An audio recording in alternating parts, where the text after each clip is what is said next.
we are stepping into our unique individual soul experience around love and manifesting in the 3D realm from a place of wisdom and maturity. Welcome to the Taurus new moon, all 12 signs video series. This is happening on the 7th or 8th of May, depending on where you live, and this moon is ruled by Venus. Hello and welcome. My name's Chloe. I work with card divination, astrology, and as you heard and as you can see, I channel energies through my body. These are multi-dimensional energies and they bring in healing, attunement, and activation codes in these readings, and it will all be going on during the readings. For those of you who know your time of birth and you know your natal chart, right, I really recommend you check out the sign that falls in the first house first. This is called your rising sign, where your ascendant is. And so all of the signs, I read them as if they are the rising sign. So the astrology will link in closest to this. However, it never invalidates you looking at any other part of your chart. Perhaps where Venus is, as she's ruling this moon, as well as the sun and the moon, because they are always getting activated with every lunation. Just look to wherever that sign falls in your natal chart. Look to the house that it's in and the themes of that house. You want to apply those themes, as well as all the meaning you've got going on in that sign, to the messages that come through. It will be as if that sign has now moved to the first house. So the astrology for the rising sign will still link in. You've just got to add on your own personal natal chart meaning of that sign on top of it. So take what resonates, leave what doesn't. I am going to be reading for Aquarius, so let us begin. Aquarius rising. How you doing, Aquarius? So I cut the deck 3 times before starting your reading. I got the Page of Pentacles in reverse, the 4 of Wands, and then the the 4 of Swords, I do apologize, and then the Ace of Wands. Now what this feels like, I've been getting a lot of pages in reverse for these signs, for all the signs that I've read so far. And there's an element of maturity that's coming in our understanding of how we engage with information, right? There's a leveling up with this energy. And so this is being in reverse, is a moving beyond that sort of very youthful energy in a more unintegrated sense. I don't often read pages in negative ways, but it's been coming through with it in reverse. The 4 of Swords is all about being in a state of stillness and peace and knowing you are held by something bigger than yourself. And that gives you the space to be able to contemplate and explore. But overall, just this overall energy of a perspective of knowing that you are being held by the universe. With that Ace of Wands that then initiates a new connection to your spark of spirit. Going back to that Page of Pentacles, it just feels like there's been some blockages around opportunities when it comes to connecting to feeling good in the 3D world for you. And that's shifting gear here. Hello and welcome, new viewers. If you didn't quite manage to catch the introduction, I channel multi-dimensional energies through my body, both in the forms of physical light language that you see now and the vocal light language that you just heard. All of this is bringing in healing, attunement, and activation codes within what's coming through in the reading. So whether you're consciously aware of what's going on, this is in alignment with source and your higher self. So I'm going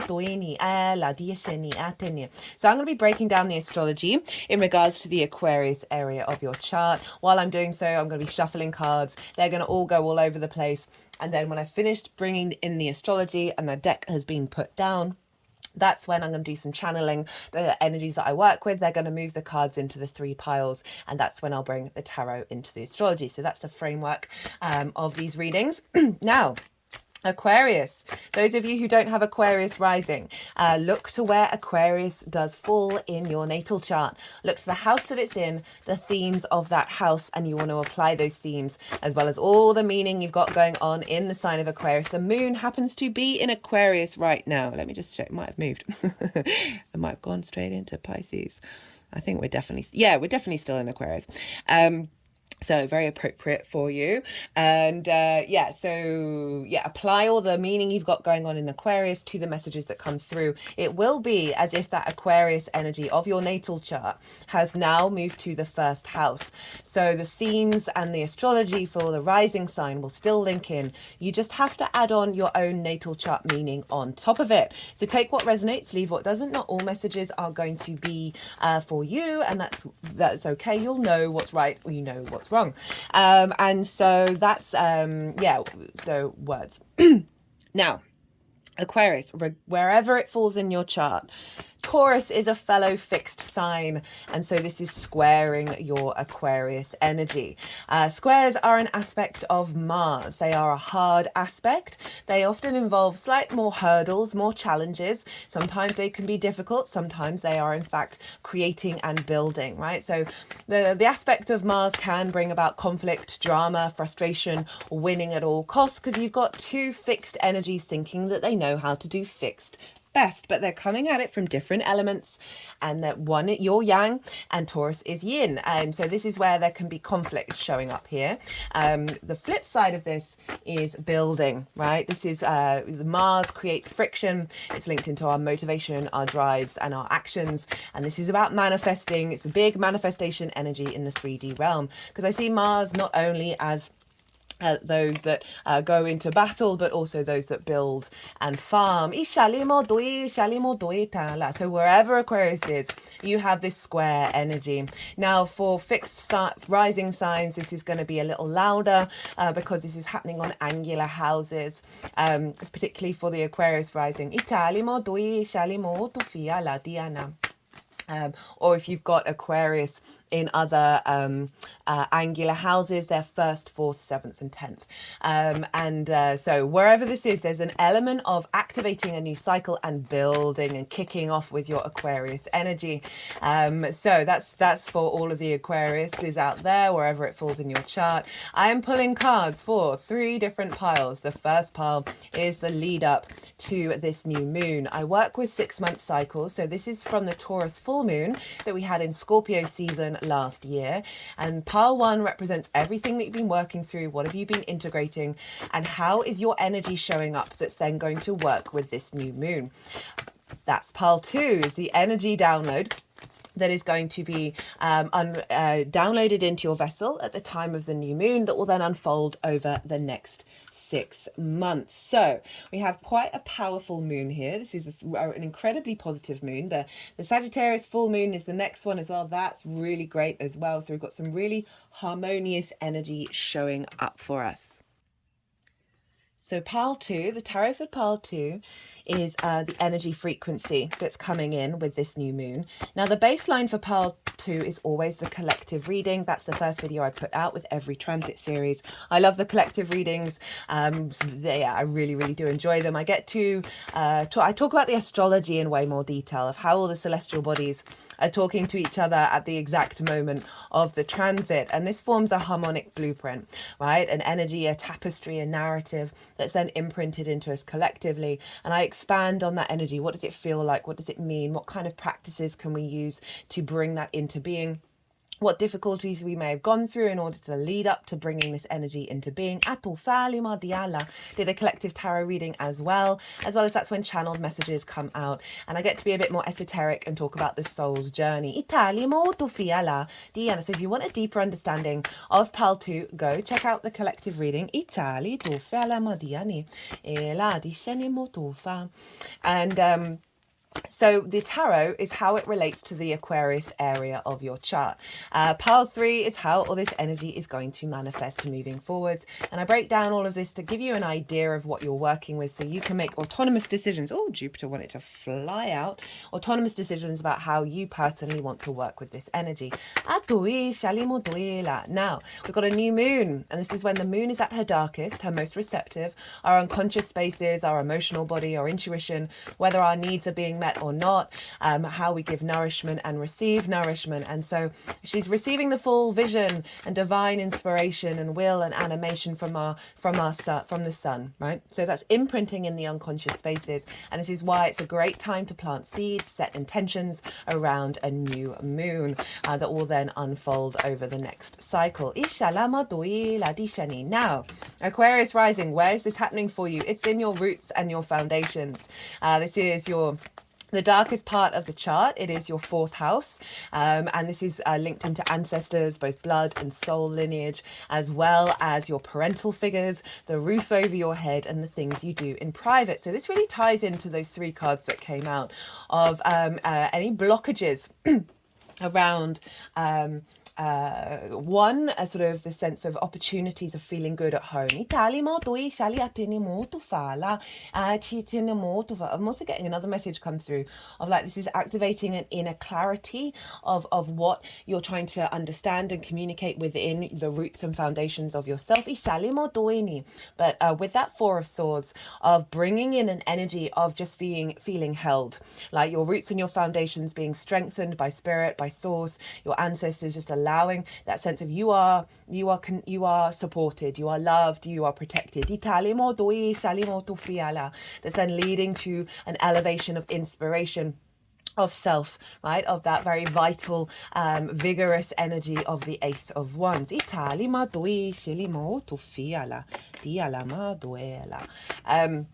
So, new moon in the fourth.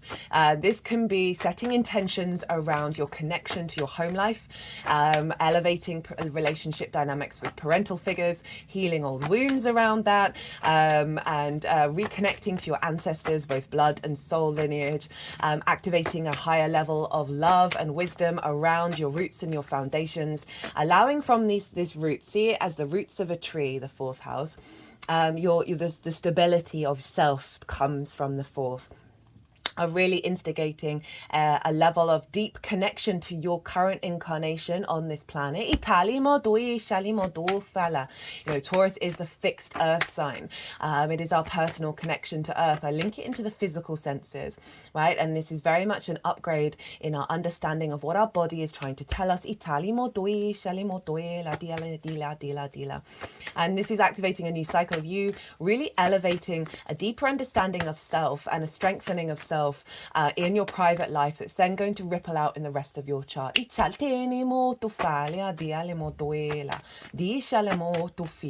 it's squaring your Aquarius energy in your rising sign, which is how you embody your sun or your moon in your actions and your deeds. It all depends if you've got a day or night chart, which luminary is giving wisdom to your ascendant, which is your navigator of where we're going. But the ascendant, and therefore the rising sign, the first house, is the lens in which you move, you navigate how to get there, right? It's your body, it's your character, it's your sense of self, and it's often how other people see you because they see your embodiment, they see those actions rather than what might be going on behind the scenes with the luminary. So you've got this square here. And activating a new cycle of power within your fourth house that is allowing to build a closer framework to your inherent soul's nature in your embodiment. It may bring up conflict and friction around you understanding who you are and what those foundations have been based on, right? So often when you're peeling back all those layers, some core ideas of who you are can often fall away because you're like, that's actually not me. That's influence that I've had from my parental figures that isn't a part of me. And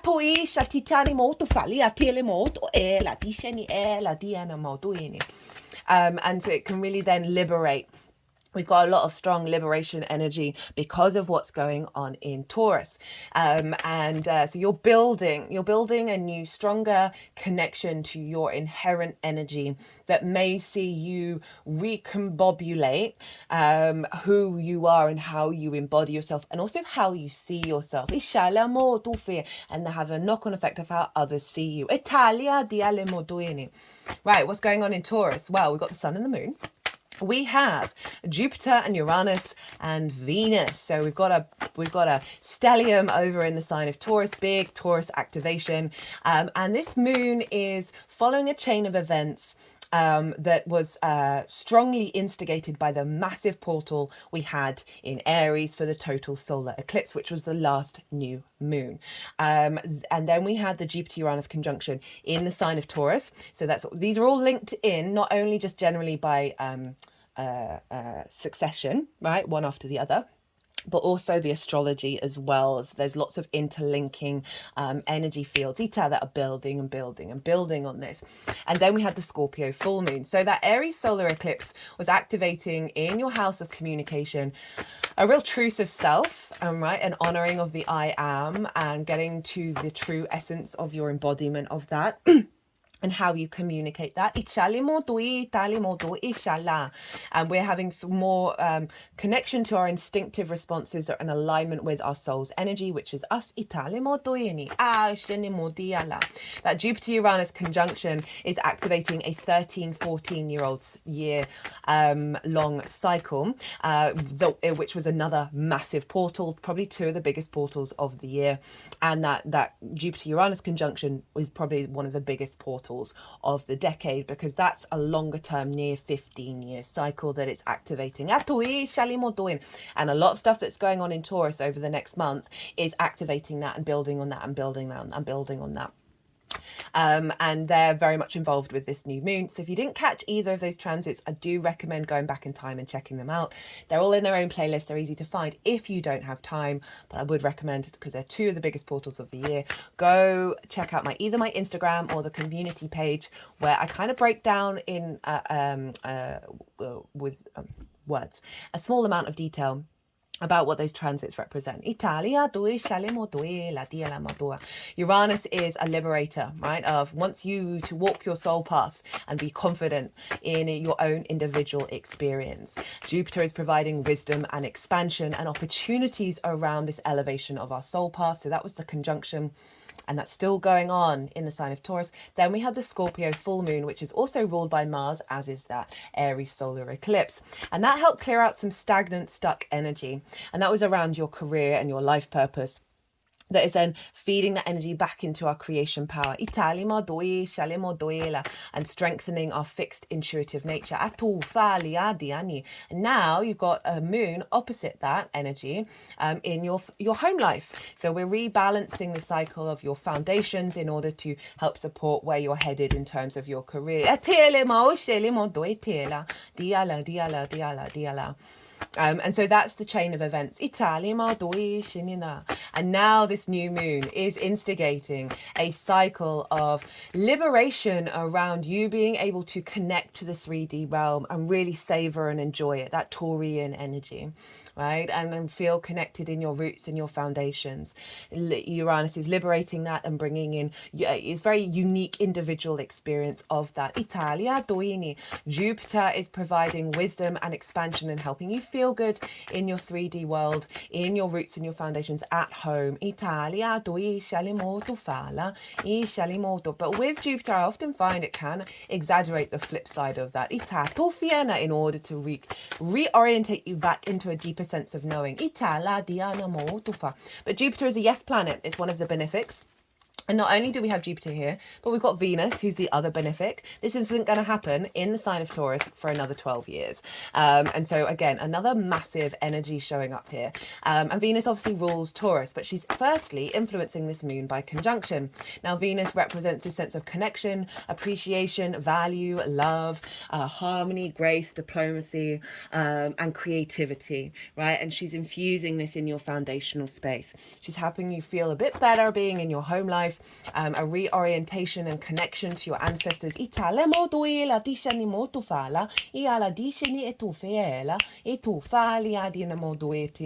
overall, just giving you a sense of charm and grace in your roots and your foundations. And this is the imprint for the next 6 months. So There's a sense of solidity here. There's a sense of feeling grounded in the earth and finding pleasure in your existence. Italia, doi shalemo doi talemo tufala, ilamo doi shini.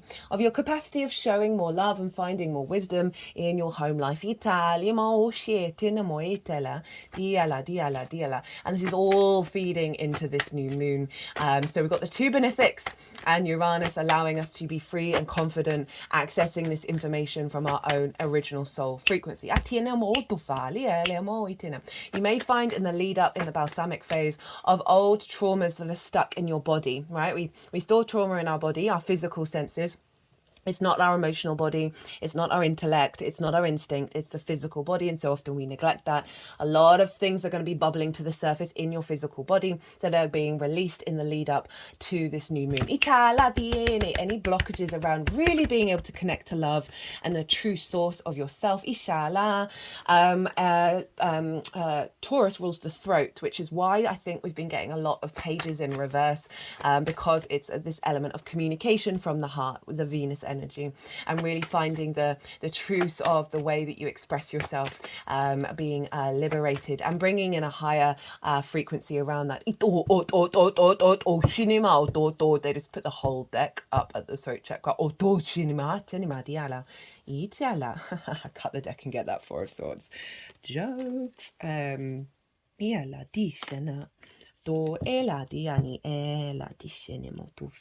So that's what's going on in the sign of Taurus. Now this moon is making one major aspect, and that is to Saturn in the sign of Pisces. So for those of you not caught any of the Saturn in Pisces series, I still recommend the first and third transit because the first one I break down the themes of Saturn being in the second house for you in way more detail. And the third one is the live one that we're working through until it goes retrograde again in the summer. So Saturn's in your second house of the skills and tools that you have in order to manifest in this 3D world, as well as bring in regular income. It's the things that you value, as well as how you value yourself. Now, Saturn is doing a revamp here, right? It's getting you to step into your sense of maturity. It may have brought up difficulties in order to do that around your commitment to your skills and your tools, your commitment to manifestation, understanding cause and effect, of perhaps things you've put value in that may come from a distorted space, right? The most important part of this house is about how you value yourself. Now, that can be an overinflated ego and thinking the bit of a God complex, or that can be I am worth nothing, I am worthless kind of energy. Those are the two extremes. We can flip between both of them.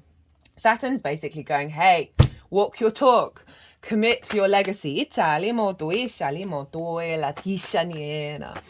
to what's really important to you, that's going to serve the longer term cycle, going to serve the test of time. Because so often when we've got distorted sense of value, that means we prioritize things externally and value things externally that then re-enhance that rather than help facilitate us. Saturn is all about getting us in alignment with our integrity and our long-term legacy energy. And it's making a sextile to this moon. It's making a harmonious aspect, and it's ruled by Venus.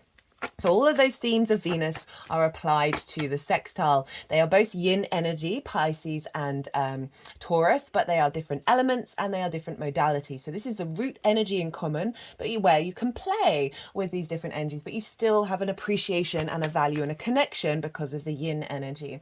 And there's a real sense of creative brainstorming here. So I could see this as you at home coming up with ideas around how to manifest, harnessing and honing on your skills in your roots and your foundations. Because you're feeling good in your home life, this is activating a commitment to understanding your own value, to dedicating yourself to how you manifest and how you bring in skills and tools. A realignment of values, a realignment of the things that you value and how you value yourself based on the activation of what's going on in your fourth house. And so Saturn, the sense of legacy, and Venus and the sun and the moon in Taurus of saying, okay, well, let's get this legacy in alignment with the foundational frequency.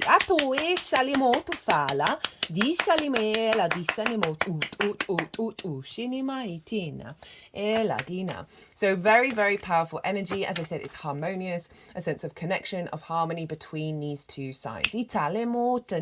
And that's where the level of maturity is coming in regards to how we connect to pleasure, joy, and love, elevated by the wisdom and abundance of Jupiter. And that's coming from the unique understanding within our soul of how we want to express that. And bring it into the 3D. Now, that's the major aspect. There's some other stuff going on, but that's all in the collective reading. I'm going to talk very quickly about Venus. She is the ruler of this sign. So she's influencing this moon not only by aspect, but also by rulership. So a doubling down of that Venusian energy. She's in her own realm. She knows where everything is. She knows what she's doing. She's in pure flow state.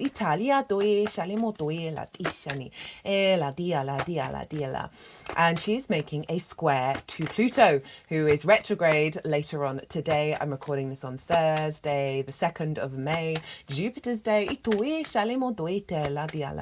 And she's squaring Pluto in your sign, Aquarius. So double activations around home and how you understand yourself, how you embody yourself, your understanding of your character. We can have a lot of trauma in the 4th linked around parental figures that then mold who we are. As well as from the ancestors. My root is now wiggling. Pluto is reevaluating self, man. This is a big transit. I've done a Pluto and Aquarius transit. Recommend that one, definitely. And it's basically helping, in a nutshell, helping us align to the universal truth within ourselves.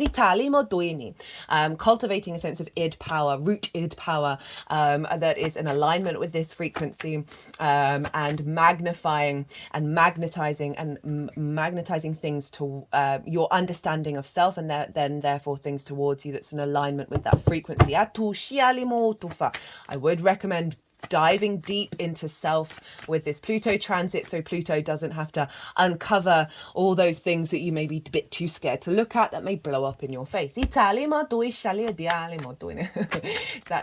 a bit dramatic, but with this square and with the retrograde of Pluto, Pluto's now going back inward, right? From everything that's been going on, you're now going inward of understanding and reflecting on what's happened with Pluto in retrograde. And it's squaring Venus. So this is an activation of manifestation and building of the power of love through transformation. Like the really ability to bring in love dynamics. It's not just about romantic dynamics, but with yourself, with your roots and your foundations, that is going to bring about an incredibly powerful transformation of self. Oh,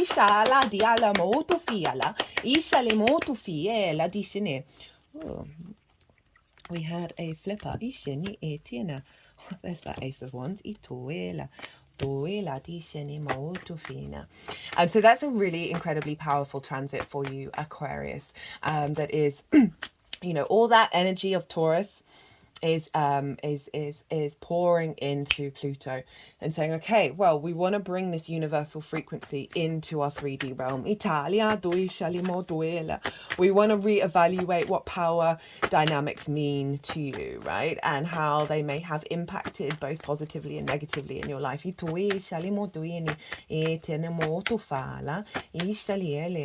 then elevating a deeper understanding and connection to your understanding of the 3D realm. Okay, the only other thing I'm going to touch on briefly is Chiron and Mercury in the sign of Aries are conjunct one another. The reason why this is significant is they're kind of around the degree of the solar eclipse, which Chiron was exactly conjunct. Venus was exactly conjunct Chiron for the Scorpio full moon as well, and there was stuff going on with the Jupiter-Uranus conjunction also. So that Chiron energy in Aries is really influencing what we've been elevating and working on. So we've shifted from looking at the wound to the wisdom, and now we're stepping into the role of, through our actions and our understandings and our connections to love, that Venus conjunction, and now with Mercury, of how we communicate, how we collect information, is doing some deep healing work and then allowing through our embodiment of the master teacher to heal not only ourselves but those around us through the way that we communicate. Italia doi shalimo doila. It's going to be a revelation with that. Italia doin, and it's in your third house of your communication, your environmental frequency, the things you do on a day-to-day basis, and how you find meaning. And this could see an elevation of the way that you communicate is bringing in more meaning and more depth to your life. Italia doi shalimo tu fieni. La dia, la dia, la dia, la dia. So that is pretty much everything that is going on. As I said, there's some other stuff, but that's in the collective reading. Otherwise, these readings would be around about 3 hours. Okay, so let's see what else wants to come up. Check where your sun and your moon are in your natal chart. Look to the houses that they're in and the themes of those houses. Yeah,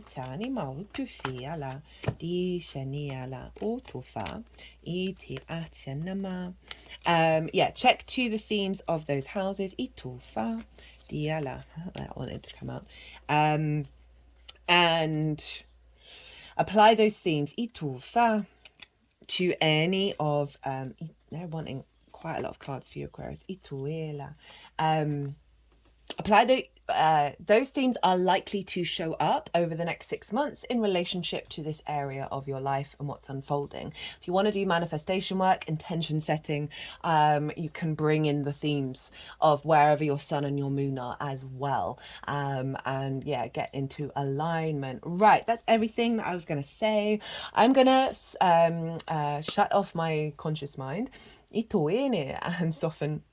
soften everything, and then the energies that I work with, they are going to move the cards around and they're going to do some energy work, and then they'll put them into the 3 piles, and that's when I will bring in the tarot into the astrology. I call you to soften your mind as well. You've just had loads of information, let it all settle into your unconscious and then see what intuitive hits come up for you while this is going on. Iala do fitina tinima o she atiala. Alima diala itiana. Itiala diana o she alima tu fiala. Iana o tana tina mo tu fiani. Itiala. Iti atinima. Itinima iti atinia. Tu fala isiatele. Ituela ela in itufia tishinima utuele. Italima oshana Itali. Di ala di ala di ala di ala di ala o ela o ela di shana mo tu fala itini. They're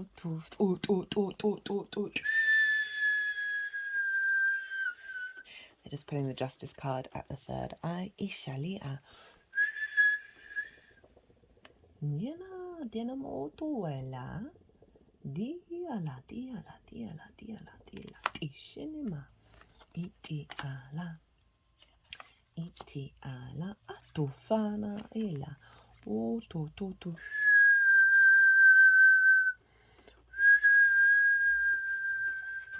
Iatia la mautufa. Ita tin atiala. Do it iala. O. Clearing some blockages around discordant, rushed thinking and action. Italia mo doi sheni, that has had perhaps the wheel of fortune not go in your favor. Ishali mo doi shelera. Itiala o tuela.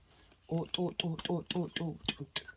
Blockages around feeling safe and secure and in your own mastery of your home, and this block around collaboration. Italia doi shelitiela. O tu fi ela ishelea tenemoto itinia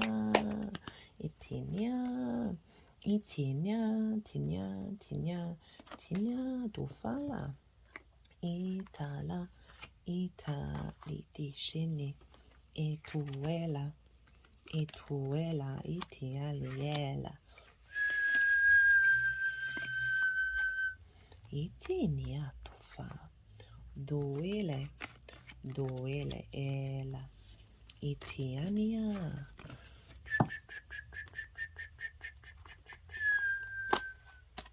Itala. Italama utufietini. Ealiala. Eala la la la la la. Eala.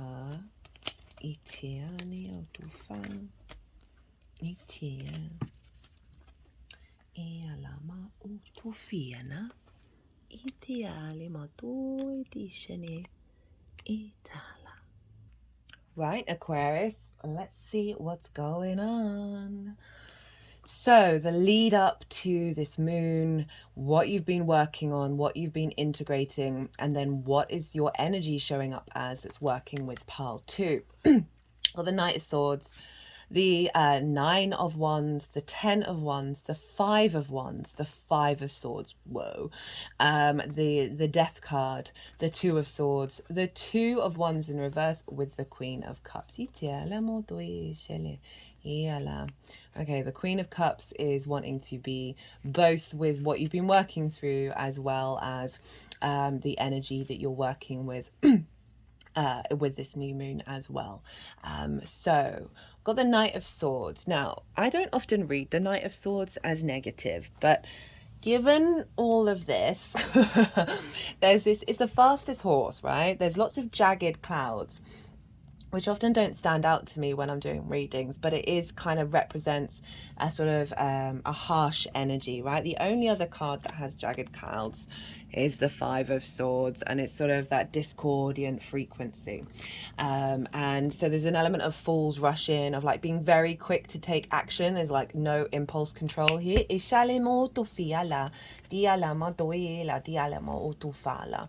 And so there may have been situations over the last 6 months that have activated this frequency within you in order for you to work through them, as well as you just being, I just feel generally that we've become more aware of sort of blocked energy within us, and like we're becoming more conscious of being like, okay, what can I do to sort of work through that?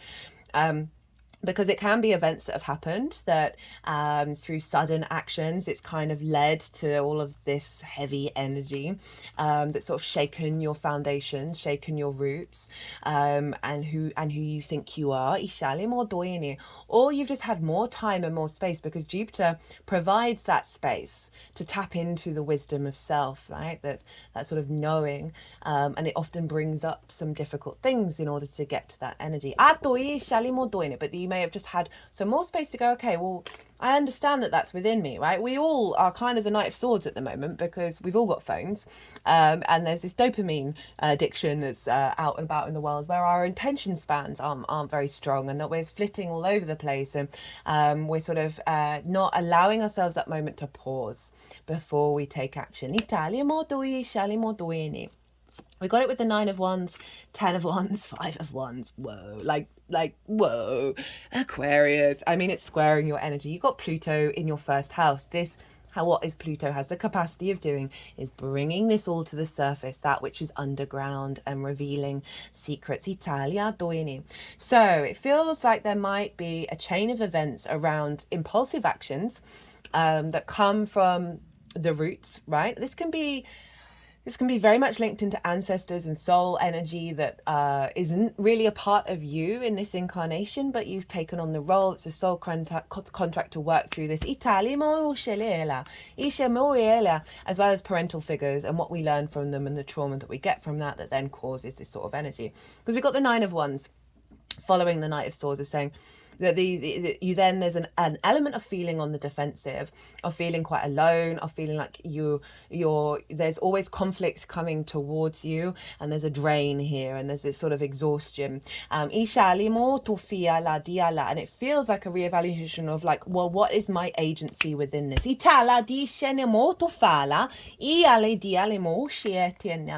And because it couldn't, you just, there's a sense of isolation with that Nine of Wands. And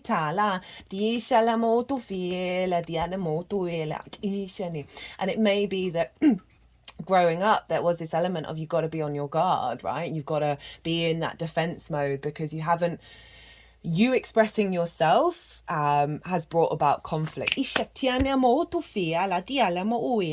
10 of Wands. And this is about the heaviness, the burden, right, of existence. This figure can't even see it's a beautiful day, right? So there's this element of perhaps there's been a lot going on in your life where you felt the weight, you felt the burden, and you're not feeling the pleasure and the joy of the Taurian energy. It's a very karmic card. The 10 of Wands. Like essentially carrying that weight from past life energy. And they can't even see that they're nearly home. So there's a sense of disconnection from that feeling safe and secure, not only in the physical house and home, but also in your internal space. You might just have had a lot going on, right? A lot going on. And also because of perhaps some impulsive actions, it's meant you're not necessarily having the support around you that you need. There's an element of this with this figure of like, I'm going to do it all. I'm not going to ask for help. I'm more than capable of carrying all these wands. I've got the 5 of Wands. So this is conflict energy. It's more chaos than pure conflict. This is conflict. And this is about a lot of conflicting energies. They're all having a bit of a dust up. There's movement, but there's no momentum. This is an element of training with this card. Ishala diala, like through the friction we learn and we grow. But there is a sense of frustration of things aren't quite manifesting or not being able to funnel the energy in one direction or just 2 directions or whatever it is. That there's so much going on that nothing seems to be moving forward. And this can be like a low-level conflict energy within your foundational space that is inherently, again, blocking you from genuinely feeling connected to this planet. There's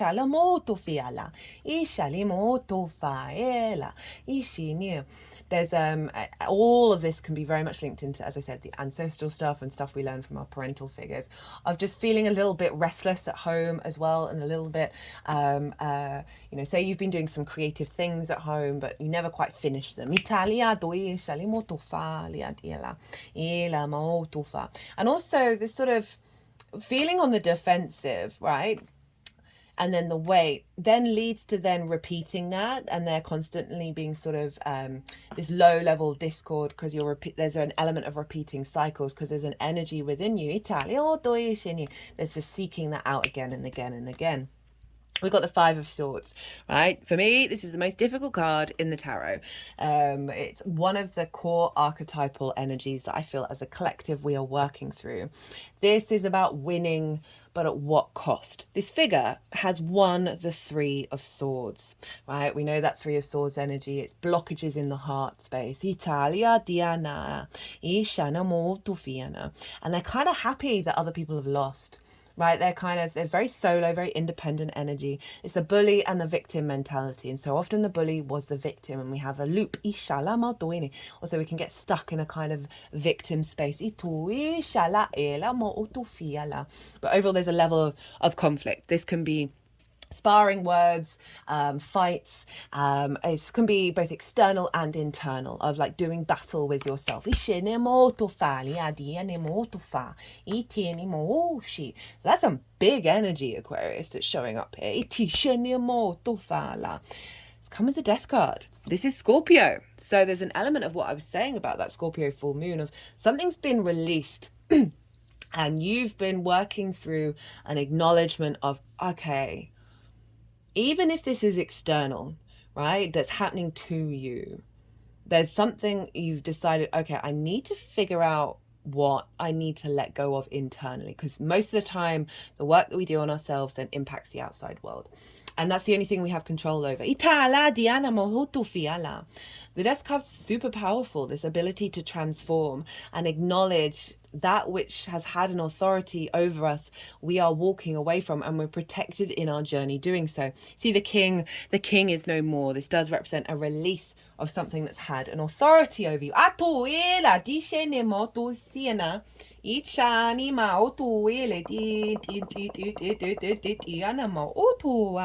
now moving around the heart area. There's a level of sort of, okay, enough is enough. That things have to change. And then we've got the Two of Swords. And this is, funnily enough, the Two of Swords are on the floor, as in not being able to go inward, being stuck in a certain loop of victim mentality, not truly going inward and meditating and figuring out the truth of yourself. Right? This is the moon in Libra, as a sense of calling in balance. So you have gone through a process of acknowledgement, of realizing, okay, whatever's going on here, whether it's external, internal, or both, I need to take agency and do something about this. Itala. And this is going to require a process of time, of going inward and figuring out, who am I now, right? Beyond all of this clutter, what is my perspective? Where is my clarity? Itali motufa. And it came with the Queen of Cups being here, along with the Two of Swords, as well as the Queen of Cups working with this energy. And the Queen of Cups is very nurturing. For me, the word for her is serenity. She is sitting by the ocean and she is so at peace with what she can see. She's so intuitive. She can see far and wide. She's very psychic and she's not in fear. She's so serene about what may come, that she is turning into the ocean, right? She's in alignment. Her foot is turning blue. And so there's a real sense of deep nurturing that you've been doing with your emotional body, with all of this energy, right? And a recalibration with that, and tapping into your emotions, bringing nourishment and depth and a sense of nuance to, okay, why do I feel the way that I feel? Why is this coming up? And giving yourself the space and the time. A lot of queens have been showing up with people's energy with this, right? This moon is yin in nature. These are yin in nature. And there's a sense of observation and cultivation with the queens. And so she's been working, helping you integrate this on the emotional level, in your emotional body and your intuition about what paths to go next, right? It's more in alignment with this sense of serenity rather than this conflict.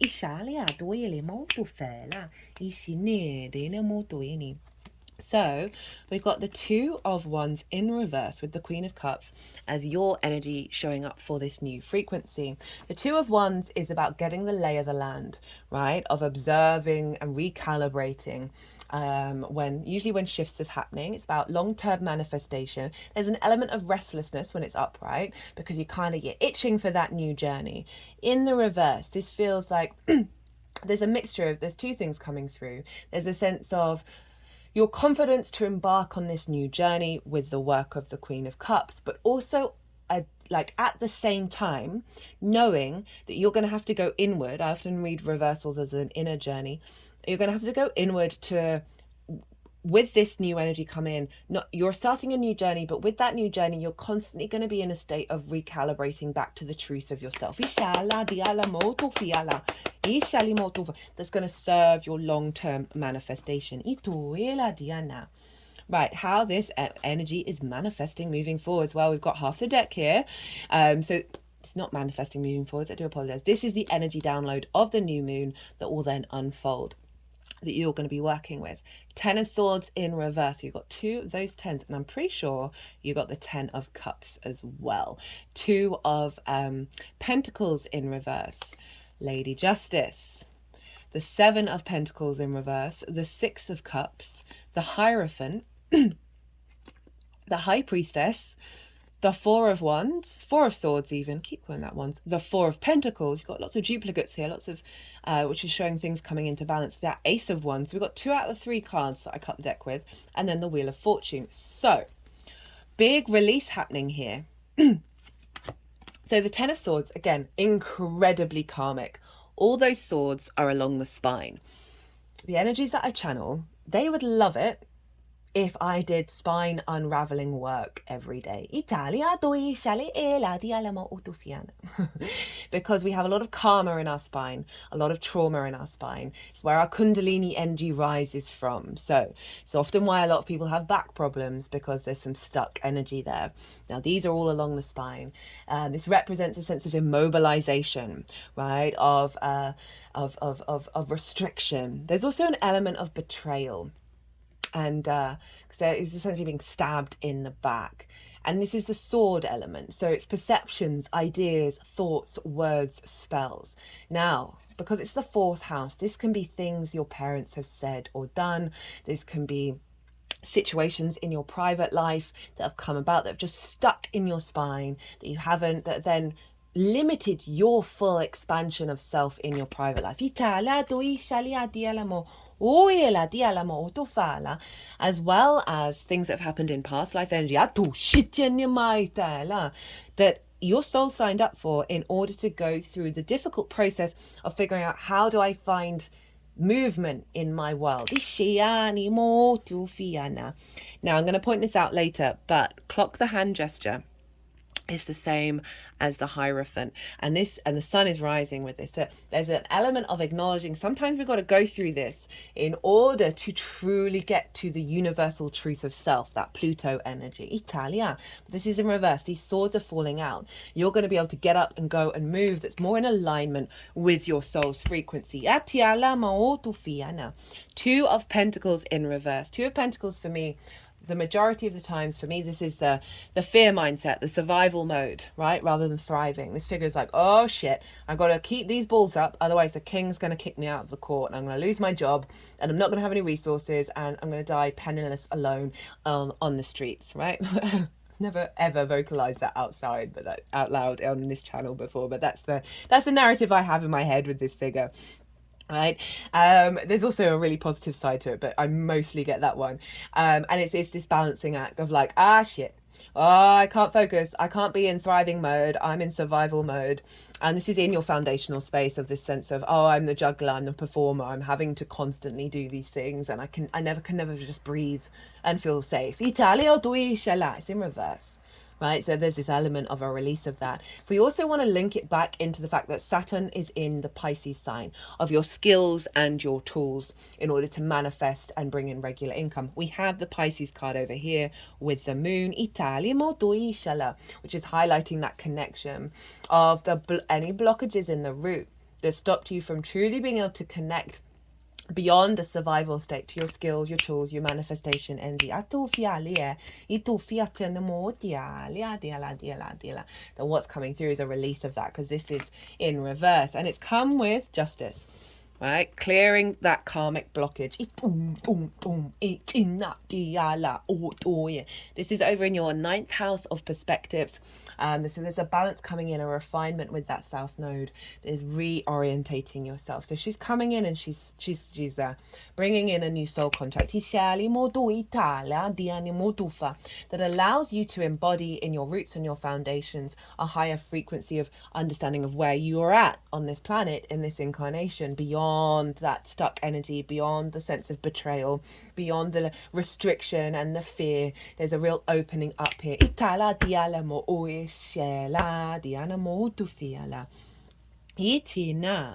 So then, following that, we have the 7 of Pentacles in reverse, the 6 of Cups, the Hierophant. You see here the hand gesture, and that is, I'll get to it when I've talked about the Hierophant. So the 6 of Pentacles is taking you into a new state. So the 7 of Pentacles in reverse is highlighting that we are moving into a new stage of manifestation that goes beyond the initiatory energy, right? Even though this is a new moon, it's activating a bigger energy here for us all. And this is about tending to things and watching them grow and being like, I cannot comprehend how these vegetables are going to actually feed me, right? It takes a long time. Again, another restless card. There is a dedication here, but there's a restlessness of not believing that things can manifest. It's also saying that with all of this, you have been tending to this reorientation, but now it's going beyond that. This is being released. that there's an activation of an empowerment here that is allowing you to understand the miracles that are coming your way and the manifestation that's coming your way. The Six of Cups, biggest house in the tarot. Super appropriate for the fourth. Through the reorientation of your understanding of the past, you feel more secure and safe within yourself. You see here, this follows the Five of Cups, which is about grief and sort of loss and separation. This figure is offering up a cup that has flowers in it. So through that difficult time, you are seeing the abundance that comes through. You are seeing that everything has its time and its cycle, and that is bringing in a level of peace within you. This is also about past life energy, ancestors, bringing in wisdom, bringing in support, as well as connecting. This could be connecting to soul family. It might be someone who moves in with you. But in terms of your energy, there's a sense of peace here and acknowledgement of those cycles, that you're no longer holding on to the conflict and the restriction, right? We all go through those phases of some difficulties that have happened in our lives, and we can just get stuck in our head and have things on loop. And even though we're like, I'm at peace with that, I understand it, it's not quite the full embodiment of it. When the Six of Cups comes in, that's bringing in an energy of activating. Actually, no, I'm fine. I'm good. Yes, I acknowledge all the feelings and all the emotions and all the situations, but I've come to a deeper understanding, emotional understanding. This also can very much be gifts be given from you to you from your ancestors that you are then activating and bringing into your skills and your tools of how you manifest in the world. So the Hierophant, this is the Taurus card. And the two fingers up, two fingers down is the benediction. It's the bridge between the day and the night, the light and the dark, the heaven and the earth. You often see images of Jesus and the Buddha having this gesture. It is about the union between the polarities, the union of duality. And this is a level of commitment that's coming in, a level of wisdom of the journey that you've been on, that now you're embodying it rather than repeating the loop. There's a sense of integration here. You have the keys here, so there's a sense of unlocking. And an alignment in your body that's seeing the wisdom in these things, and not even if it's on an unconscious level. So sometimes we do the work and then there's just something there that hasn't been able to let go. This is very much a letting go energy and a recalibration into a new frequency. This person is talking to other people. So if we bring it back into work energy, there could be an element of what's happening in your foundational space is then activating a connection and a communion with others, where they are they acknowledge and see the wisdom of who you are and what it is that you have to offer, right? Your skills and your tools. Because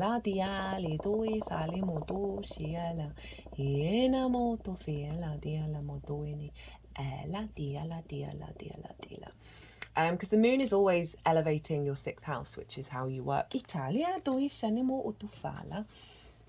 This is also a level of commitment. So for those of you who are in a relationship or people that you live with, there's an elevated level of commitment with one another, and really enhancing that level of commitment. Got the High Priestess. So having gone through this process of recalibrating, the High Priestess is the moon's card. This is our intuition, our higher self, right? Manifest. This is an inherent knowing within us that we are drawing towards us now, this opportunities and situations that represent fertility and abundance. Heightened intuition in your private life. Where did that go? Heightened intuition in your private life that is allowing you to see the wisdom of how things unfold, of moving away from, moving into a state of serenity. Because she represents the moon, there's a level of what's coming through is going to facilitate your needs and your nourishment. Again, an elevation of a commitment to perhaps talking to the ancestors and being in tune and alignment with understanding what they're telling you. Four of Swords, Four of Pentacles. So that Four of Swords energy, you see there in a church, this represents being held by something bigger than yourself. You're finding the truth of discordian energy, right? You're liberating and finding divine inspiration through that. But overall, this is implementing the ability to tap into your inner world, tap into a sense of safety and security and peace within yourself. We think about the Chiron Mercury conjunction in how you communicate with sort of sword energy. There's this level of finding the wisdom and the elevated depth of understanding of what's been going on in your life. As we link it into your tools, there's a sort of an elevation of how you can then implement this new frequency in your external world. But really what I'm getting with that Four of Swords is just you in your home life, you in your foundational space. There's an element of you just feel, okay, I'm connected to source. I feel safe. I can allow myself to look at difficult things, and find the truth within them. As well as be in contemplation of my heart space and what I truly desire. And then we've got the Four of Pentacles. Love the Four of Pentacles. This is about your inner energy, your soul energy, your energy, not being distorted by the external world in a way that diminishes your life path, right? And from this level of protection with this card is activating your ability to manifest and build from your pure soul energy out in the world. Ishana, there's a real sense of I feel good, I feel contained, I feel protected, and far cry from all of this difficult energy of like you're just not getting distorted by the ripples that are around you. Itala, and you're more in alignment with the self rather than what's happened to you in this lifetime that has created disharmony. Then we've got that Ace of Wands. A renewal of life, right? Virility, passion, creativity, manifestation. Dina, very fertile energy with the Ace of Wands. Dina. So there's a renewal in your fourth house. There's an alignment with your passions. And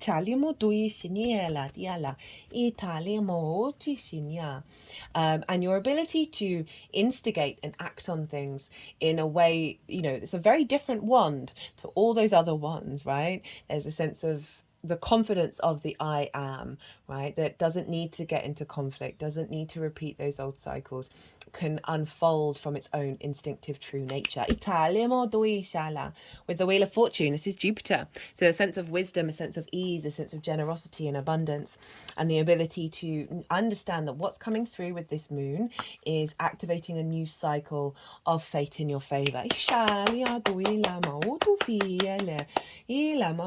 Right. How this energy is manifesting moving forward as well.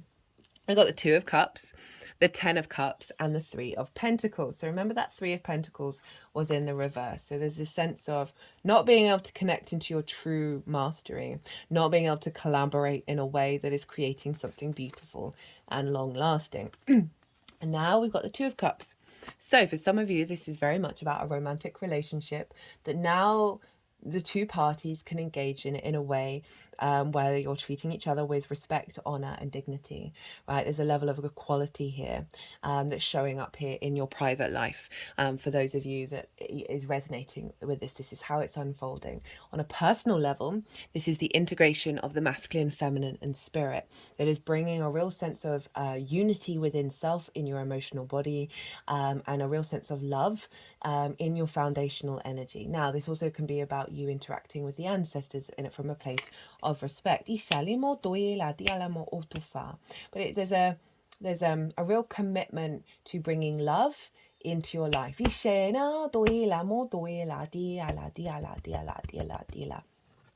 then the Ten of Cups. So happy family, eh? This is the external representation of the Nine of Cups. So the Nine of Cups is about embodying gratitude, a sense of abundance, appreciation. And because we orientate that frequency internally, This is the external. This is when it manifests externally in the form of a rainbow, um, and being in emotional alignment in the external world. So this is when we see things start to manifest in our external. That's in alignment with that Nine of Cups. Now, the rainbow for me is the chakra body. And so this is that inner alignment of the chakras in the external. We've got the nuclear family here. It is just a representation of things external to you being in an emotional alignment. But for some of you, this may be about activating a cycle, either bringing this in to your life, into your home, into your foundations, as well as elevating if you're already in a relationship, that already coming in. But this is just a representation of the external because of the work that you're doing in your fourth. This is bringing it out into the world, right? And this can be about being in union with your past life energy, your ancestors. Itala, healing family wounds. It's releasing some stagnant energy that has been blocking your ability to see that ease, that flow, that alignment in the outside world fully. Also, if we link it into the second house of skills and tools and your sense of value and you know, bringing in regular income, it may be that through this process you're activating a higher level of income that means and money is treasure. Shouldn't shame money. That this is helping facilitate you being able to be bring more, go on, do more things, explore the outside world in that way, and or elevate, maybe doing some renovations on the home. And just having that capacity from you know, the Pisces energy, which is how you bring in regular income.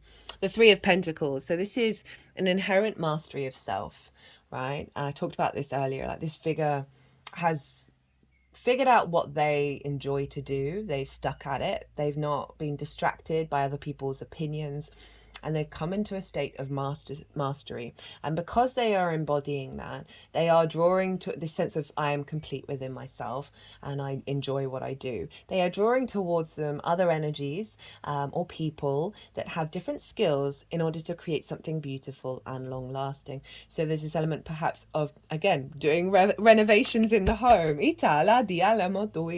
as well as a sense of collaboration, not only with other people who you may be living with or romantic partners, whatever that is, family, but also with your ancestors and your guides, where you're now in alignment, where you're able to build from a place of mastery, right? From a place of skill, strong foundations, strong of your inner foundations. We've got attraction, manifestation.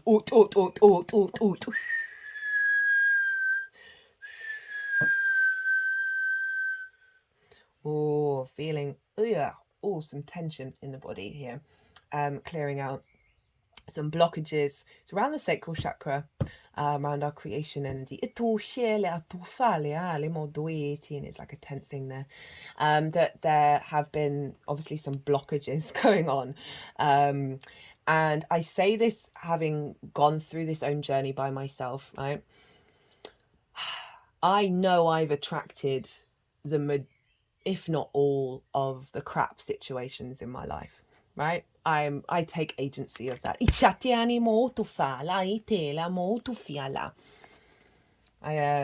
I don't say that lightly. But the thing we control is ourselves, and understanding and observing ourselves. And this feels like there's an element of there's something that has been drawing towards you, those difficult energies. Manifesting these things. And we can get stuck on a loop, stuck on a loop, stuck on a loop, stuck on a loop, stuck on a loop, stuck on a loop, stuck on a loop, stuck on a loop, stuck on a loop. And even if I know it's not necessarily come from this lifetime, I'm fully aware of past life energy hooking onto us. And that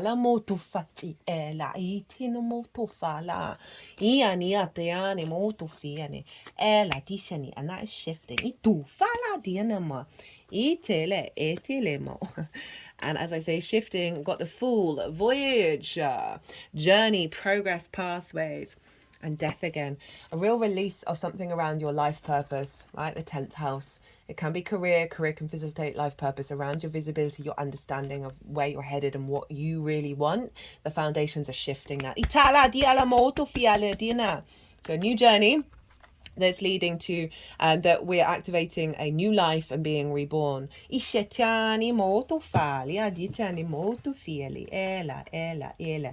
Ela iti manifestation utufia la diani utufa. Follow your dreams. Spiritual partnership itiani healing itiani ituini karmic completion itala parenting. Okay, so often we've got it's the 4th house.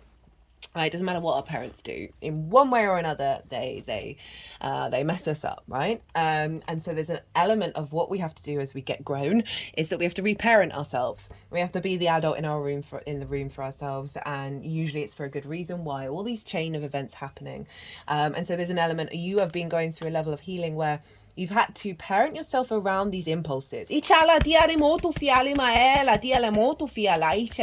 Allow yourself to breathe and take a step back.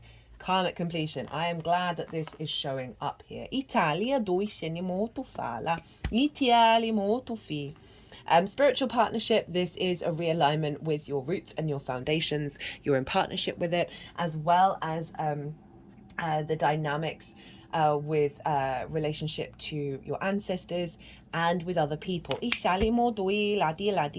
This could be bringing in a romantic relationship for some of you that's more in alignment with this now that you've shifted that energy. It will all depend on your natal chart and what's going on with your perfection year. Got to follow your dreams. So this feels like a clearing of the clutter in order for you to really connect to the root of your dreams and bring in a heightened sense of elevation around that's activating a manifestation that is going beyond this. Remember, we got justice of clearing the decks, of bringing in a soul frequency in alignment. Itala. Right, Aquarius. I'm going to leave it at that. Oh my goodness me. 1 hour and 10 minutes, eh? I hope you enjoyed this reading and I hope it resonated. If it did, it would be an honor and a privilege if you hit that like button. One, it would bring me a lot of joy just to see that it's being resonating with people. And 2, helps the algorithm. Facts are facts. If you fancy a personal reading, my website is in the description box as well as on the main channel page. Maybe about this transit, go deeper into your chart about why this is showing up. Or anything really. I like to facilitate clients. I have a Virgo sun, so send me an email, drop me a line, we can work things out about what it is that you're looking for. Other than that, Aquarius, be good to yourselves, be good to those around you, and most importantly, be well until we meet again.